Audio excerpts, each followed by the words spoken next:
Hello दोस्तों, नमस्कार। आप सभी को राधे राधे। आप सभी का हार्दिक स्वागत व अभिनंदन करता हूं आपके अपने चैनल रीजनिंग बाय गौरव से। आज हम शुरुआत करने वाले हैं हमारी बीजगणित, और बीजगणित के अंदर जो सबसे पहला नाम आता है वो नाम आता है ई। क्या नाम लिखा मैंने? ध्यान से सुनिएगा, बीजीय व्यंजक है क्या चीज। पूरी बीजगणित आपकी इसी पे चलती है।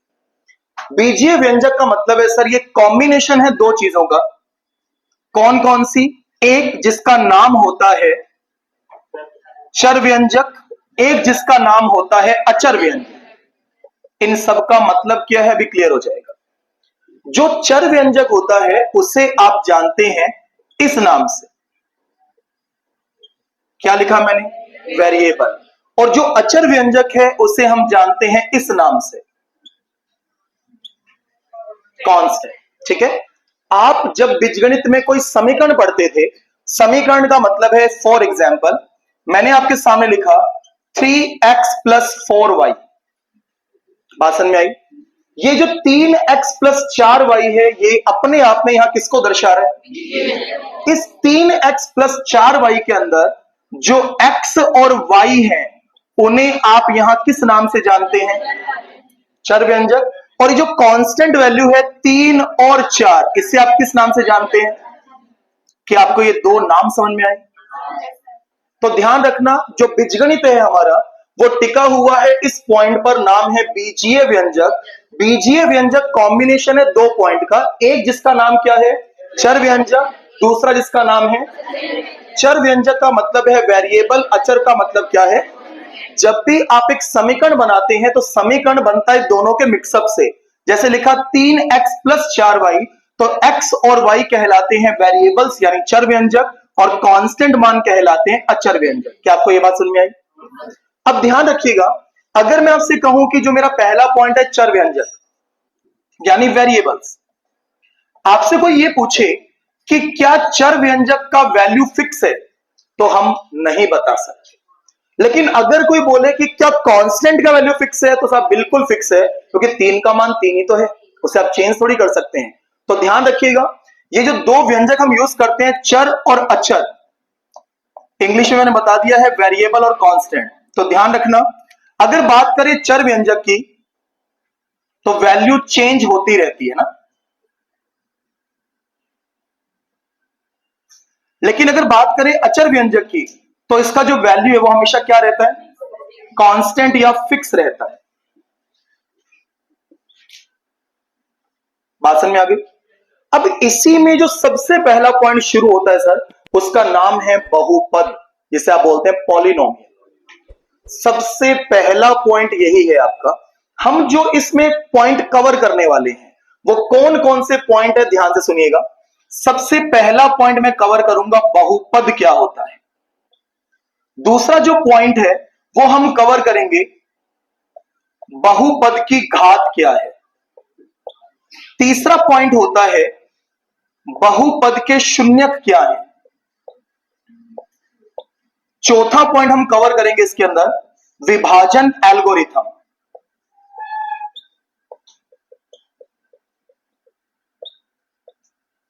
अगला पॉइंट हम इसमें यूज करेंगे शेषफल प्रमेय। उसके बाद जो पॉइंट आएगा वो आएगा द्विघात समीकरण। और अगला जो पॉइंट आएगा वो आएगा दो चर वाले रैखिक समीकरण।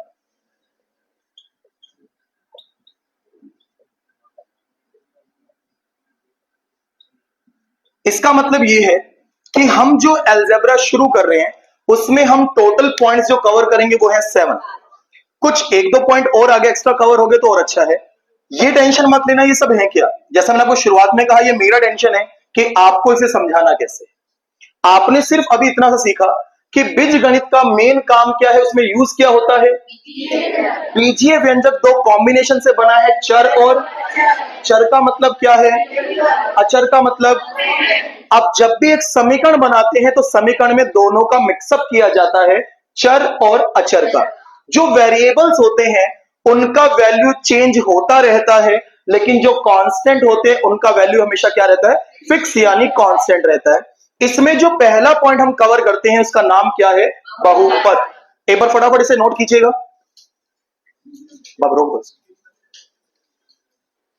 तो मैंने बोर्ड पे लिखे हैं, आप इसमें एक दो पॉइंट और बढ़ा सकते हैं। जैसे एक पॉइंट मैं और डाल देता हूं यहां पर,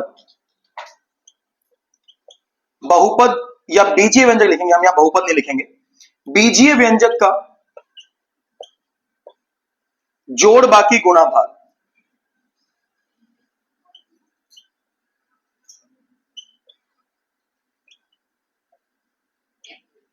और एक पॉइंट इसमें हम कवर करेंगे, बीजीय व्यंजक के गुणनखंड।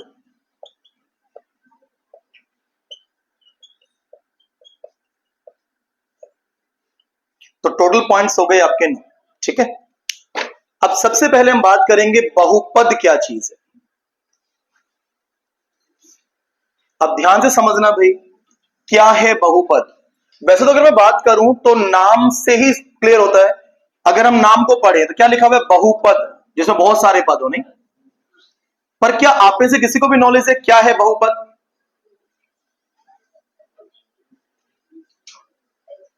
अब ध्यान से समझना भाई, अगर मैं बहुपद की बात कर रहा हूं तो क्या है बहुपद।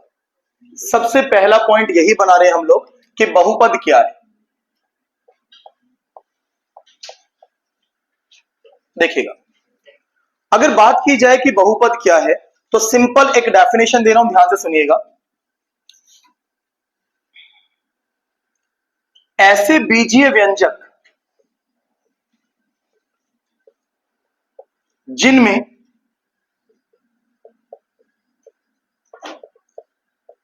चर व्यंजक की घात पूर्ण संख्या हो। देखिए मैंने क्या लिखा, बहुपद क्या है? ऐसे बीजीय व्यंजक जिनमें किनकी बात चल रही है? चर व्यंजक की घात। घात समझते हैं, पावर, है ना। घात क्या होनी चाहिए? अब पहली बात यह है कि सर पूर्ण संख्या क्या है, जिसे हम बोलते हैं होल नंबर्स। पूर्ण संख्याएं उसे कहा जाता है जिसमें संख्या कहां से शुरू हो और कहां तक चले? अनंत तक। तो ऐसी संख्याएं जो जीरो से आरंभ होकर अनंत तक जाएं उसे किस नाम से जानते हैं? पूर्ण संख्या के नाम से जानते हैं। अब बात यह है, हमने कहा बीजीय व्यंजक वो जिसमें चर व्यंजक की घात एक पूर्ण संख्या हो। सबसे पहली बात, घात क्या है? आपने लिखा 2 की पावर 3, ये तो कांस्टेंट है। इसमें इसे क्या बोला जाता है? आधार। और इसे क्या बोला जाता है? बात समझ में आई? आप एक टॉपिक और कवर करेंगे मैथ्स के अंदर, घातांक व करनी, पावर एंड सर्ट्स, एक टॉपिक और है हमारे मैथ्स के अंदर। अब मैंने कहा चर व्यंजक, और अभी आपने पढ़ा कि चर व्यंजक का मतलब क्या होता है? वेरिएबल्स। और वेरिएबल्स का मतलब क्या है? X Y Z A B C, जो भी आप यूज लेते हैं, उनकी घात हमेशा क्या होनी चाहिए? एक पूर्ण संख्या। कुल मिलाकर सिंपल याद रखना, वो बटे में ना हो, वो नेगेटिव ना हो। ध्यान आ जाएगा, वो बटे में ना हो, वो नेगेटिव ना हो। अगर मैं आपसे कहूं कि फॉर एग्जाम्पल ऐसा कुछ लिखा, 3x प्लस 2, यहां 3 लिख देते हैं, यहां 2 लिख देते हैं, प्लस, समझ में आया मैंने क्या लिखा? 3x³ plus 2x² plus √2x। Simple बोला गया, क्या एक बहुपद है? आपको यहां पावर जो देखनी है वो केवल किसकी देखनी है? वेरिएबल्स की। ध्यान से समझना, अगर आप चेक करें तो यहां x की पावर क्या वो एक पूर्ण संख्या है? यहां x की पावर कितनी है? क्या वो एक पूर्ण संख्या है? अब बात यह आई कि जब मैं इसे तोड़ूंगा तो ये √2 का भी है और ये √x का भी। अगर रूट को कभी भी घात के रूप में लिखा जाए तो जो √x है उसे घात के रूप में x की पावर 1/2, इसे ऐसा लिखा जाता है। इसका मतलब है यहां पर x की पावर 3 है, यहां x की पावर 2 है और यहां x की पावर कितनी है? क्या 1/2 भी एक पूर्ण संख्या है क्या? तो ध्यान रखिए, मैंने सिंपल पूछा क्या ये एक बहुपद है, तो आंसर क्या है भैया? ये बहुपद। बात समझ में आई क्या? पक्का? जहां लगे कि क्लियर नहीं है वहां प्लीज बोल दीजिएगा। फिर से बोल रहा हूं, ध्यान देना, बहुपद का मतलब अगर नाम से डिसाइड करेंगे तो कभी भी नॉलेज नहीं होगा। इसका मतलब ये है आपको इक्वेशंस देखनी है और उन इक्वेशन में केवल किसकी बात हो रही है? चर व्यंजक की घात यानी पावर हमेशा क्या होनी चाहिए? और पूर्ण संख्या का मतलब है संख्या शुरू किससे हो और कहां तक जाए? जीरो से अनंत। तो ध्यान रखिएगा जहां भी एक्स वाई जेड का पावर नेगेटिव आ गया वो बहुपद नहीं है, वो बटे में आ गया वो बहुपद नहीं है। अगर वो सलंग एक वैल्यू है जीरो से लेकर अनंत तक कोई भी मान, तो इसका मतलब वो एक बहुपद है। सिंपल मैं आपसे कहता हूं, एक एग्जांपल और लेते हैं हम लोग। मैंने कहा 4x की पावर 10 प्लस 5 x की पावर 8 प्लस रूट 5 x की पावर 6 x की पावर 2 प्लस x क्या एक बहुपद है? आराम से चेक करिए, क्या सभी में x की पावर एक पूर्ण संख्या है क्या? बिल्कुल है। यहां पावर 10, यहां पावर 8, यहां पावर 6, यहां 2 और यहां कुछ नहीं तो 1। बिल्कुल ये एक बहुपद है।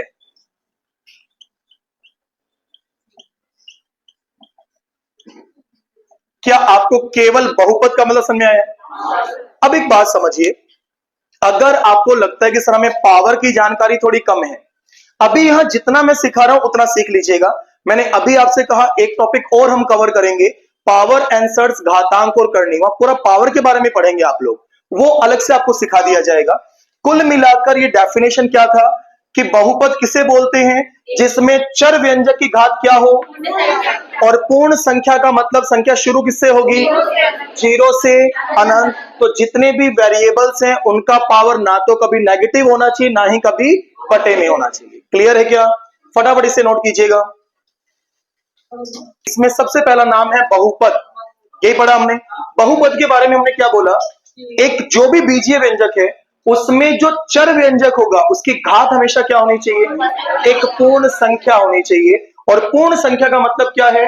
जीरो से अनंत।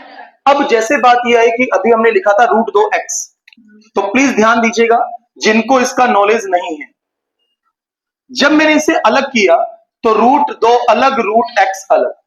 हमेशा ध्यान रखिएगा, अगर ये रूट है तो आप सभी जानते हैं इसे आप हिंदी में बोलते हैं वर्गमूल, और वर्गमूल का मतलब होता है घात 1/2। कैसे समझाता हूं, क्या लिखा हुआ है? √36 आप सभी जानते हैं कितना होता है? 6 होता है ना। अब ये 6 बना कैसे? थोड़ा सा नए टॉपिक में मूव कर रहा हूं, जो मैंने अभी कहा था घातांक वाला। इसे मैंने क्या लिखा सुनना, क्या मैं 36 को 6 की घात 2 लिख सकता हूं? संभव है। ये वर्गमूल है, मैंने अभी कहा वर्गमूल का मतलब पावर कितना? 1/2। अब एक नियम चलता था कि अगर ऐसे घात लगी हो तो घात आपस में मल्टीप्लाई हो जाती है, तो 2 की गुणा किससे हो गई? 2 से 2। अब 6 की घात कितनी बची? और 6 की घात 1 का मतलब क्या होता है? इसलिए आप बोलते हैं √36 का मान कितना होता है? तो ध्यान रखिएगा, आप जो ये रूट लगाते हैं ये केवल इतना लिखा है, इसका मतलब ये पावर कितनी है? आप यहां 2 लिखो भले मत लिखो, ये बाय डिफॉल्ट अंडरस्टूड है कि ये वर्गमूल यानी अंडर का साइन है। सेम चीज अगर आप इसी में यहां क्या लिख दो तो ये सिंबल बन गया घन मूल का, जैसा क्यूब रूट बोलते हैं। जितना यहां दिखता है उसी को 1 के रूप में डाल दो। इसका मतलब कहने का मतलब ये निकलता है रूट और यहां कुछ भी लिखा हो वो पावर हमेशा 1 के रूप में चली जाए।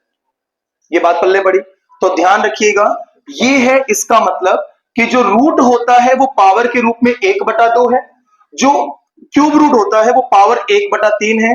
इवन अगर यहां 4 होता तो पावर 1/4 बन जाए। बात समझ में आया? तो n का जो भी मान है वो अपॉन के रूप में आ जाएगा। यहां तक समझ में आया क्या? अब यहां एक पॉइंट ये बनता है, एक सिंपल सा प्रश्न लिखा मैंने, ध्यान से सुनना। क्या 5 एक बहुपद है? आपको सिर्फ राइट यस या नो में आंसर देना है। क्या 5 एक बहुपद है? जवाब आ रहा है नहीं, है ना। ध्यान रखिएगा, 5 क्या एक बहुपद है? तो आंसर क्या है? अब मैं समझाता हूं ऐसा क्यों, थोड़ा ध्यान देना। अगर कभी भी तुमने ये चीज समझी है या सुनी है, किसी की भी घात अगर जीरो हो तो उसका पूरा मान हमेशा कितना होता है? किसी की भी घात। इसका मतलब है, तुमने कहा सर मैंने तो लिखा 1000 की घात जीरो, तो ध्यान रखना इसका मतलब क्या है। तो किसी की भी घात अगर जीरो हो तो उसका वैल्यू कितना होता है? 1। तो क्या मैं इस 5 को 5x की पावर जीरो लिख सकता हूं? अभी तो बोला किसी की भी घात अगर जीरो हो तो वो कितना रहता है? 1। इसका मतलब इस पूरे का मान कितना हो गया? और 5 को 1 से गुणा किया तो क्या उसके मूल मान पर कोई फर्क पड़ा? नहीं। लेकिन जैसे ही आपने इसके साथ कनेक्ट किया 5x की पावर जीरो, क्या x यहां चर व्यंजक है? पावर कितनी है? क्या जीरो एक पूर्ण संख्या है? तो लागू हो गया ना सर। इसका मतलब प्रत्येक कांस्टेंट एक बहुपद है। बात पल्ले पड़ी, मैंने क्या बोला? प्रत्येक कांस्टेंट एक बहुपद है, क्योंकि कोई भी कांस्टेंट उठाएंगे आप तो प्रत्येक कांस्टेंट को आप इस रूप में लिख सकते हो ना। सेम मैं आपसे कहूं, क्या -2 एक बहुपद है? जवाब क्या है? है। कैसे है? तुमने दिमाग क्या लगाया? -2। अरे -2 तो एक कांस्टेंट मान है भाई। पावर चर व्यंजक की देखते हैं, कांस्टेंट की नहीं देखते हैं। तो क्या मैं इस -2 को -2 x की पावर जीरो लिख सकता हूं क्या? चेक करिए, क्या यहां भी चर व्यंजक की घात जीरो है? क्या वो एक पूर्ण संख्या है? क्या उसमें माइनस लगा हुआ है क्या? तो देखना तो उसको था। आप कांस्टेंट को मत देखिए। मैंने अभी कहा प्रत्येक कांस्टेंट मान एक बहुपद है, क्योंकि प्रत्येक कांस्टेंट को आप इस रूप में लिख सकते हैं। बात समझ में आई क्या? तो मैं एक लाइन लिख देता हूं, इसे फटाफट नोट कर लीजिएगा। प्रत्येक अचर बहुपद या अचर व्यंजक एक बहुपद होता है। इसको नोट डाल के लिख लीजिएगा ना। प्रत्येक अचर व्यंजक एक बहुपद होता है। देखो, हमने अभी तक जो पढ़ लिया, हमने पढ़ा बहुपद क्या है। तो मैंने आपको क्या बताया था? बहुपद ऐसे बीजीय व्यंजक में अगर चर व्यंजक की घात कितनी आ जाए, एक पूर्ण संख्या आ जाए, तो उसे हम बोलते हैं बहुपद। और पूर्ण संख्या मैंने आपको क्या बताया? ऐसी संख्याएं जो जीरो से आरंभ होकर अनंत तक जाएं, उन्हें हम बोलते हैं पूर्ण संख्या। तो सिर्फ यही अब हम क्लियर कर रहे हैं कि इन दिए गए प्रश्नों के अंदर कौन कौन से बीजीय व्यंजक ऐसे हैं जो बहुपद हैं। तो ध्यान से समझना, अगर आपको इसकी परिभाषा याद रहेगी तो आपको करने में दिक्कत नहीं आएगी। ध्यान से सुने। अगर हम फर्स्ट इक्वेशन को देखते हैं, केवल और केवल चर व्यंजक की बात है। ध्यान देना, फर्स्ट कंडीशन में x की पावर 2, सेकंड में x की पावर कुछ भी नहीं तो 1 मान सकते हैं, और थर्ड में एक कांस्टेंट है। और मैंने कहा था प्रत्येक कांस्टेंट एक बहुपद होता है। क्यों? क्योंकि इससे आप लिख सकते हैं x की पावर 0। इसका मतलब यहां 2, यहां 1 और यहां 0, तीनों की तीनों घात एक पूर्ण संख्या है। तो मैं कह सकता हूं कि क्या ये बहुपद है? बिल्कुल, ये एक बहुपद है। आगे बढ़ते हैं। अगर हम ट्राई करें तो हमें केवल चर व्यंजक को देखना है, x की पावर 2। यहां पर ध्यान दे, कुछ नहीं है, तो क्या मैं इसे x की पावर 1 मान सकता हूं? और यहां पर अगेन एक कांस्टेंट है, और कांस्टेंट को हम जानते हैं x की पावर 0 लिख सकते हैं। इसका मतलब यहां भी 2, 1 और 0, तीनों की तीनों घात एक पूर्ण संख्या है, तो ये भी एक बहुपद है। आगे बढ़ते हैं। x की पावर 2 बिल्कुल सही है, लेकिन अगर आप ध्यान दें 1/x, तो देखिएगा ये जो 1/x होता है, जब इस x को ऊपर ले जाएंगे, देखो अभी फिलहाल पावर 1 मान सकता हूं मैं, अगर ऊपर लेके जाऊंगा तो x की पावर -1 बन जाएगा। इसका मतलब है यहां पर x की पावर 2 और x की पावर -1। अगर हम सिंपली देखें तो 2 तो सही है, लेकिन -1 पूर्ण संख्या में नेगेटिव मान नहीं आता, तो यह एक बहुपद नहीं है। सेम चीज मैंने आपको बताया था कि अगर किसी पर भी रूट लग जाए तो रूट का मतलब होता है उसकी पावर 1/2। अगर आप ध्यान से देखें तो ये बन गया x की पावर 1/2, ये बन गया x की पावर -1 और ये बन गया 3x की पावर 0। अगर आप नोटिस करें यहां 1/2 है, यहां है -1, ये दोनों ही मान पूर्ण संख्या में नहीं आते तो यह भी एक बहुपद नहीं है। आगे बढ़ते हैं, सेम स्टेप यहां देखिए, क्या मैं इसे x की घात 1/2 लिख सकता हूं? सेम, ये बना x की पावर 3, लेकिन यहां रूट केवल कांस्टेंट पे है तो x की पावर 1। ये वाला पॉइंट सही है, ये सही है, लेकिन यहां पावर है 1/2 जो अगेन एक पूर्ण संख्या नहीं है, तो मैं कह सकता हूं यह भी एक बहुपद नहीं होगा। आगे बढ़ते हैं, अगले पॉइंट में x की पावर 1 बिल्कुल सही है, 1/x अभी कहा था, x की पावर -1 बनेगा, और ये जो 2 है, इस 2 को x की पावर क्या लिख सकते हैं? 0। इसका मतलब ये प्रॉपर है, ये प्रॉपर, लेकिन ये फिर से बिगड़ा, -1 नहीं हो सकता, तो ये भी एक बहुपद नहीं है। आगे बढ़ते हैं, यहां पर x की पावर 2, x की पावर कुछ नहीं तो 1 मान लें, और यहां पर x की पावर क्या लगा सकते हैं? 0। केवल आपको चर व्यंजक को देखना है, तो कुछ नहीं तो 1, और यहां पर 0 माना तो अगेन ये पूर्ण संख्या, तो मैं कह सकता हूं यह भी एक बहुपद है। लास्ट मान आता है -5। अगर आपको याद होगा तो मैंने आपसे कहा था प्रत्येक अचर व्यंजक यानी कि कांस्टेंट एक बहुपद होता है। क्यों?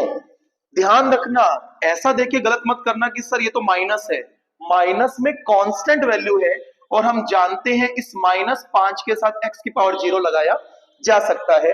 अगेन चर व्यंजक की घात तो यहां भी एक पूर्ण संख्या है, तो मैं कह सकता हूं ये भी एक बहुपद है। इस लाइन को प्लीज याद रखिएगा कि प्रत्येक कांस्टेंट यानी अचर व्यंजक एक बहुपद होता है। बात यहीं से एक पॉइंट और निकल गया था, प्लीज ध्यान दीजिएगा, जितने भी अचर व्यंजक है, अगर कोई हमसे पूछे कि अचर व्यंजक की घात क्या है, तो ध्यान रखना अचर व्यंजक की घात हमेशा क्या होती है? 0 यानी 0। क्योंकि मैंने आपसे क्या बोला था कि प्रत्येक कांस्टेंट एक बहुपद है, और बहुपद में क्या होता है कि जो हमारे चर व्यंजक है उसकी घात एक पूर्ण संख्या होनी चाहिए, और हम अच्छे से जानते हैं। अगर हम इस पे बात करें तो देखिएगा, आपने लिखा √2, आपने लिखा -2, आपने लिखा 1/2। मैंने आपसे कहा था कि जो भी चर व्यंजक का मान है वो आपका जो घात है वो एक पूर्ण संख्या होनी चाहिए। तो आपको केवल चर व्यंजक को देखना है, आपको कभी भी कांस्टेंट पे ध्यान नहीं लगाना कि सर ये रूट में आ गया, ये माइनस में है, ये बटे में है। आपने तो इसके लिए मना किया, मैंने बिल्कुल मना किया, लेकिन हमने बात किसकी की थी? चर व्यंजक की, कांस्टेंट की बात नहीं करी। आप अच्छे से जानते हैं, अगर आप इन पॉइंट्स को हल करें तो आप इसे लिख सकते हैं √2 x की पावर 0, ये संभव है। सेम चीज -2 को मैं लिखा -2 x की पावर 0, ये भी संभव है। और 1/2 को मैं लिखा 1/2 x की पावर 0। क्या ये संभव है मैं आपसे बोलूं कि √2 था, आप उसे √2 और साथ में x लगा दें? नहीं, क्योंकि आप अच्छे से जानते हैं कि ये वाला जो मान है इसे तो आप बोलते हैं कांस्टेंट यानी अचर व्यंजक, लेकिन साथ में जैसे ये यूज हुआ तो ये आपका पॉइंट चेंज हो गया। तो ध्यान रखिएगा ये संभव नहीं है। तो इसका मतलब आप कुछ भी मान लिखें, हर बार x की पावर क्या लेनी पड़ेगी? 0। तो ध्यान रखिएगा अचर व्यंजक की घात हमेशा कितनी होती है? 0 यानी 0। तो आज यही विराम देंगे, कल की क्लास के अंदर हम इससे आगे पढ़ेंगे कि बहुपद हमने सीखा क्या है। कल हम सीखेंगे बहुपद की घात कैसे निकालते हैं, बहुपद के शून्य कैसे निकालते हैं। तो आज के लिए इतना ही। आपको अगर मेरे द्वारा दी गई जानकारी अच्छी लगी हो या इससे आपको फायदा मिल रहा हो तो प्लीज इन वीडियोस को लाइक करना ना भूलें, शेयर करना ना भूलें, और मैं रेगुलर आपको बोलता हूं चैनल को सब्सक्राइब करना मत भूलिएगा, क्योंकि लगातार अगर आप कंटेंट चाहते हैं तो चैनल से जुड़े रहना अति आवश्यक है। खुद भी इनका फायदा लीजिए और आपके मिलने वाले जो भी तैयारी कर रहे हैं उन्हें भी इनका फायदा दीजिए। जय हिंद।